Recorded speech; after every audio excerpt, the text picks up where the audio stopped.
চলে আসলাম আপনাদের জন্য একটা রিভিউ ভিডিও নিয়ে। আসসালামু আলাইকুম, সবাই কেমন আছেন? আলহামদুলিল্লাহ, আপনাদের দোয়াতে আমরা সবাই ভালো আছি। নাফিনের জন্য দারাজ থেকে বেশ কিছু খেলনা অর্ডার করেছিলাম। পণ্যগুলো হাতে পেতে সময় লেগেছে 2 মাসের মতো। এগুলো ওভারসিজ আইটেম ছিল, চায়না সেলারের, বাংলাদেশি লোকাল সেলারের না। ওদের ট্রানজিটের প্রবলেম থাকে, প্রোডাক্টগুলো আসতে একটু লেট হয়েছে। প্যাকেজিংয়ের অবস্থা খুবই খারাপ ছিল।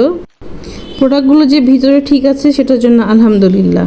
আমি আর আমার ছেলে মিলে সবগুলো খুলে দেখছি। তার জন্য মিউজিক্যাল মোবাইল অর্ডার করেছিলাম, মন্টেসরি টয় অর্ডার করেছিলাম, ম্যাথমেটিক্যাল চশমা ছিল, প্রজেকশন ফ্ল্যাশ লাইট ছিল। আলহামদুলিল্লাহ সবগুলোই ভালো ছিল, কোনো পণ্য নিয়েই আমি ঠকিনি। দারাজ থেকে আজ পর্যন্ত যতগুলো অর্ডার করেছি আলহামদুলিল্লাহ সবগুলোই ভালো পড়েছে। দাম অনুযায়ী প্রত্যেকটা প্রোডাক্টই ঠিক মনে হয়েছে আমার কাছে। দারাজ থেকে প্রোডাক্ট কেনার ক্ষেত্রে যে বিষয়গুলো আপনারা লক্ষ্য রাখতে পারেন সেটি হলো rating, review, seller communication, shipping.